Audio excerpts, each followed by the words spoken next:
Assalamualaikum anak-anak, apa kabarnya? Semoga kalian hari ini dalam keadaan sehat walafiat. Dan hari ini kalian berjumpa kembali dengan Ibu Listiana dalam pelajaran IPS. Materi yang akan kita bahas yaitu mengenai kehidupan masyarakat Indonesia masa Hindu-Buddha. Sebelum kita mulai, kita berdoa dulu ya. Berdoa, dimulai. Berdoa, selesai. Baik anak-anak, materi ini adalah lanjutan dari materi yang telah kita pelajari. Waktu beberapa minggu yang lalu kita sudah belajar mengenai kehidupan masyarakat Indonesia pada masa para aksara atau masa prasejarah. Dan kita lanjutkan untuk sekarang bagaimana berkembangnya agama Hindu-Buddha di Indonesia. Kita mulai ya. Untuk tujuan pembelajarannya ada 4 hal yang akan kita pelajari. Yang pertama adalah peserta didik dapat mendeskripsikan bagaimana proses masuknya agama Hindu dan kebudayaannya di Indonesia. Yang kedua, bagaimana peserta didik dapat mengidentifikasi pengaruh Hindu-Buddha terhadap kehidupan masyarakat Indonesia. Dan yang ketiga, peserta didik dapat mengelompokkan kerajaan-kerajaan Hindu-Buddha di Indonesia. Serta yang keempat, peserta didik dapat mengidentifikasi peninggalan-peninggalan kebudayaan pada masa Hindu-Buddha. Baik, kita mulai. Anak-anak, masuknya agama dan kebudayaan Hindu-Buddha ke Indonesia berawal dari hubungan perdagangan terutama dengan bangsa India. Sebagaimana yang kita ketahui sejak awal abad Masehi, perdagangan itu selalu menjadi hubungan di antara masyarakat-masyarakat dunia. Dan Indonesia pun mengalami hubungan perdagangan dengan bangsa-bangsa yang lain. Perdagangan dengan bangsa yang lain menggunakan jalur dari laut untuk ke Indonesia. Karena sebagaimana yang diketahui, untuk Indonesia itu bentuknya adalah kepulauan. Sehingga negara kita ini terdiri dari daratan dan lautan. Nah, bangsa-bangsa India banyak yang datang ke Indonesia untuk melakukan hubungan perdagangan. Dari hubungan perdagangan itulah nanti agama Hindu dan Buddha pun dapat berkembang. Bagaimana masuknya agama Hindu-Buddha ke Indonesia? Ini ada teori yang mengemukakannya. Yang pertama adalah teori Brahmana. Dalam teori Brahmana ini dikemukakan oleh J.C. Vandler bahwa yang menyebarkan agama Hindu-Buddha itu adalah golongan Brahmana atau kaum pemuka agama. Nah, kenapa golongan Brahmana? Karena menurut Vandler bahwa golongan Brahmana lah yang dapat menguasai dari isi kitab suci. Namun teori ini mendapatkan tantangan karena golongan Brahmana itu dalam kitab suci agama Weda dilarang untuk menyeberangi lautan. Sehingga teori Brahmana ini akhirnya digugurkan. Yang kedua adalah teori kesatria dikemukakan oleh C. Seber dan J. L. Munz. Dalam teori Satria menyebutkan bahwa yang menyebarkan agama Hindu-Buddha ke Indonesia adalah golongan Satria atau bangsawan atau golongan raja-raja. Karena golongan Satria ini boleh menyeberangi lautan. Kenapa golongan Satria yang datang untuk menyebarkan agama Hindu-Buddha ke Indonesia? Karena waktu itu sering terjadi peperangan antar kerajaan di India. Kerajaan-kerajaan yang mengalami kekalahan atau terdesak akhirnya keluar dari India menyeberangi lautan, salah satunya ke Indonesia. Dan di Indonesia golongan Satria ini kemudian menyebarkan agama Hindu-Buddha. Namun teori ini kembali lagi ditentang oleh kaum halayak umum. Karena apa? Golongan Satria walaupun mampu untuk menyeberangi lautan, namun tidak menguasai isi kitab suci, sehingga teori Satria dianggap gugur. Yang ketiga ada teori Waisya. Teori Waisya ini dikemukakan oleh N.Y. Krom bahwa yang menyebarkan agama Hindu-Buddha itu adalah kaum Waisya atau pedagang. Sebab kaum Waisya dan pedagang ini adalah orang yang mampu menyeberangi lautan dan paling banyak berinteraksi dengan kaum pribumi Indonesia. Namun teori ini kembali mendapat tentangan karena golongan Waisya tidak menguasai isi kitab suci. Yang keempat ada teori Sudra, dikemukakan oleh von Weber bahwa yang menyebarkan agama Hindu-Buddha itu adalah golongan Sudra atau rakyat jelata. Kenapa golongan Sudra atau rakyat jelata? Sebab kaum Sudra dapat menyeberangi lautan dan pergi dari India salah satunya untuk perbaikan dari kehidupannya. Namun teori ini kembali lagi mendapatkan tantangan karena golongan Sudra dianggap tidak menguasai isi kitab suci, sehingga teori Sudra pun menjadi gugur. Yang kelima ada teori arus balik, dikemukakan oleh F.D.K. Bos. Menurut teori arus balik bahwa yang menyebarkan agama Hindu-Buddha itu adalah orang Indonesia sendiri. Saat itu orang Indonesia berinteraksi dengan orang-orang India yang ada di Indonesia, khususnya kaum pedagang. Kemudian ketika mereka kembali ke negaranya di India, orang Indonesia ikut ke India. Dan di India mereka belajar agama Hindu dan Buddha. Setelah dirasa ilmunya cukup untuk mendalami agama Hindu-Buddha, maka orang Indonesia itu kembali lagi ke Indonesia. Dan saat kembali ke negara asal Indonesia, maka menyebarkan agama Hindu-Buddha tersebut. Nah, inilah teori yang dianggap mendekati kebenarannya. Yang menyebarkan adalah orang Indonesia sendiri. Dalam agama Hindu terdapat golongan atau kasta di kehidupan sosialnya. Ada 5 golongan. Yang pertama adalah kasta Brahmana. Kasta Brahmana ini kasta tertinggi sebagai pemuka agama. Yang kedua adalah golongan atau kasta Satria. Kasta Satria ini adalah golongan bangsawan atau raja-raja. Yang ketiga ada kasta Waisya. Waisya ini adalah para saudagar atau para pedagang. Yang keempat ada kasta Sudra. Sudra ini adalah rakyat jelata, orang biasa. Dan yang kelima ada yang disebut dengan paria. Paria ini kehidupannya sangat pahit karena mereka adalah orang-orang yang terbuang, dianggap melanggar kastanya. Salah satu yang dianggap melanggar kasta adalah dalam hal perkawinan. Dalam agama Hindu, bahwa ketika kita berada di salah satu kasta, misalnya di kasta Brahmana, itu harus menikah dengan kasta Brahmana lagi.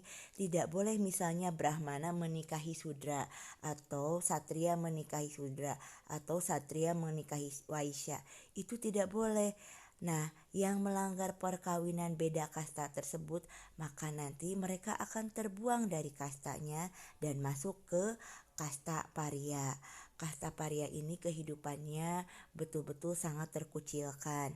Dahulu kasta paria itu tidak boleh berinteraksi dengan kasta-kasta yang lain. Kalau misalnya mereka ada di kasta paria, kalau harus keluar rumah pun di malam hari, dan itu pun diberikan tanda, misalnya diberikan di kakinya tanda yang ada bunyi-bunyian. Nah, kalau ada orang yang dengan tanda bunyi-bunyian keluar di malam hari, kasta-kasta yang lain tidak mau menemuinya karena paria ini dianggap orang-orang yang paling terhinakan. Ini adalah kasta-kasta dalam masyarakat Hindu. Dan kita lihat ini adalah gambar dari kasta-kasta tersebut. Brahmana posisi yang tertinggi sebagai orang yang memahami kehidupan agama. Kemudian Satria, orang yang memahami tentang kehidupan pemerintahan. Ada Waisya, mereka adalah pedagang, para saudagar-saudagar kaya. Dan yang keempat ada Sudra adalah rakyat jelata. Dan dalam kehidupan agama Hindu ada 3 dewa yang dianggap suci atau paling tinggi kedudukannya. Ada Dewa Brahma sebagai pencipta, ada Dewa Wisnu sebagai pelindung, dan ada Dewa Siwa sebagai perusak. Ketiga dewa ini disebut dengan Trimurti. Nah, sedangkan untuk agama Buddha ini disebarkan oleh seorang pangeran dari kerajaan Kapilawastu di India. Nama pangeran tersebut adalah Siddhartha Gautama. Saat itu Siddhartha Gautama merasa kehidupan di dalam istana sangat membosankan, kehidupannya begitu duniawi sehingga perlu pencerahan atau oleh karena itu, Siddhartha Gautama kemudian keluar dari kerajaan, lalu melakukan perjalanan, melakukan pertapaan, melakukan pencerahan, sehingga nanti beliau mengajarkan agama Buddha. Dalam agama Buddha ini terdapat 2 aliran besar ya, ada aliran Mahayana dan Hinayana. Ini aliran yang ada dalam agama Buddha. Nah, kemudian apa saja pengaruh Hindu-Buddha di Indonesia? Yang pertama dalam bidang pemerintahan. Semenjak Hindu-Buddha datang ke Indonesia, maka muncul sistem kerajaan untuk pemerintahan. Kalau dulu ketika masa praaksara tidak ada kerajaan, yang dianggap sebagai pemimpin itu adalah berdasarkan orang yang terkuat atau primus inter pares. Tapi setelah agama Hindu-Buddha datang ke Indonesia, maka sistem kerajaan itu muncul di bidang pemerintahan. Yang kedua ada bidang sosial. Adanya agama Hindu ini maka ada kasta atau ada tingkatan atau ada golongan dalam kehidupan masyarakat. Kastanya yang tadi ya yang sudah Ibu sebutkan, ada Brahmana, ada Satria, Waisa, Sudra. Nah, ada juga dalam kehidupan ekonomi pengaruhnya, yaitu ketika perdagangan dan pelayaran dapat berkembang dengan sangat pesat. Lalu yang keempat, dalam bidang agama jelas agama Hindu-Buddha saat itu dapat berkembang di Indonesia. Dan yang kelima, pengaruh dalam bidang budaya, yaitu adanya seni bangunan, misalnya candi, ada seni pahat atau ukir, ada patung dan arca, ada seni sastra dan aksara, adanya huruf Pallawa, ini huruf Pallawa berasal dari India ya, dan adanya cerita wayang-wayang. Nah, adapun kerajaan-kerajaan Hindu-Buddha yang pernah hadir di Indonesia sebagai berikut. Pertama, Kerajaan Kutai di Kalimantan Timur. Kerajaan Kutai ini kerajaan yang bercorak Hindu. Nah, kemudian ada Kerajaan Tarumanegara di Jawa Barat. Ini ada di sekitar peninggalannya Bogor, Bekasi, seperti itu. Kerajaan Tarumanegara pun menganut agama Hindu. Lalu ada Kerajaan Sriwijaya. Kerajaan Sriwijaya kekuasaannya sisa-sisanya ada sekitar di Palembang, ada di sekitar Jambi, ini di daerah Sumatera. Nah, kalau Kerajaan Sriwijaya ini bercorak Buddha. Kemudian ada Kerajaan Mataram kuno di Jawa Tengah. Kerajaan Mataram kuno ini terdapat 2 agama, namun hidup dengan rukun, toleransinya begitu tinggi. Yang Hindu ini dipegang oleh Wangsa Sanjaya dan yang Buddha dipegang oleh Wangsa Sailendra. Kalau misalnya kalian pernah ke Candi Borobudur, itu adalah peninggalan dari Wangsa Sailendra Kerajaan Mataram kuno. Selanjutnya yang kelima ada Kerajaan Medang di Jawa Timur. Ini juga kekuasaan dari kerajaan Hindu. Lalu ada Kerajaan Kediri di Jawa Timur, kekuasaan Hindu juga. Kerajaan Singasari pun sama, kerajaan Hindu ada di Jawa Timur. Dan Kerajaan Majapahit di Jawa Timur. Ini di dalam kehidupan masyarakat Majapahit, agama sudah ada Hindu dan Buddha juga. Dan yang paling terkenal dari kerajaan Majapahit adalah Mahapatihnya, yaitu Gajah Mada. Nah, peninggalan-peninggalan Hindu-Buddha di Indonesia kita lihat ya. Ada berupa bangunan candi dan stupa. Candi itu bisa menjadi tempat pemujaan dan makam. Contohnya Candi Borobudur dan Candi Mendut untuk agama Buddha di Jawa Tengah. Lalu ada Candi Prambanan dan Gedong Songo, ini untuk agama Hindu.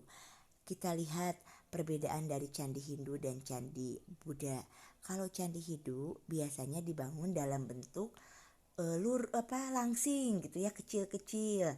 Nah, sementara kalau candi agama Buddha biasanya dibentuk satu kompleks dengan bangunan yang sangat besar. Kamu bisa melihat bagaimana candi Borobudur dan candi Prambanan, ada perbedaannya bukan? Nah, yang selanjutnya ada gapura. Gapura ini adalah pintu gerbang. Contohnya ada Gapura Wringin Lawang di Trowulan, Jawa Timur. Dan ini adalah hasil peninggalan dari kerajaan Majapahit. Kemudian ada pertirtaan. Pertirtaan ini adalah pemandian Tirta Empul dan Jolotondo. Ini adalah contoh dari peninggalan masa Hindu Buddha. Kemudian ada patung atau arca dan relif. Patung atau arca adalah tokoh dewa-dewi yang dipuja. Relif adalah seni pahat yang terdapat di dinding candi berbentuk cerita. Misal relif Ramayana di Candi Borobudur. Kemudian ada prasasti. Prasasti ini adalah tulisan pada batu tentang informasi sejarah suatu kerajaan. Contohnya adalah Prasasti Kutai di Kalimantan Timur dan Prasasti Canggal di Mataram kuno, Jawa Tengah. Ada lagi nih peninggalannya, yaitu kitab. Kitab ini adalah catatan kisah, laporan atau karangan tentang suatu peristiwa sejarah. Contoh kitab yang terkenal ada Kitab Negara Kertagama dan Kitab Sutasoma karya Empu Prapanca. Iya, ini anak-anak contohnya ya dari peninggalan Hindu Buddha. Ada Candi Borobudur, ada Candi Prambanan. Bisa dilihat perbedaannya ya. Candi Borobudur adalah Candi Buddha, Candi Prambanan adalah Candi Hindu. Bentuknya sudah terlihat perbedaannya. Kemudian ada Prasasti Yupa. Ini adalah peninggalan dari Kerajaan Kutai. Di sini tertuliskan tentang sejarah atau informasi-informasi dari kerajaan. Anak-anak, demikian penjelasan Ibu hari ini. Semoga dapat dipahami dan Ibu harapkan kalian mengingat kata dari Bung Karno yaitu jas merah. Jangan sekali-kali melupakan sejarah. Terima kasih untuk perhatiannya. Sampai berjumpa. Assalamualaikum warahmatullahi wabarakatuh.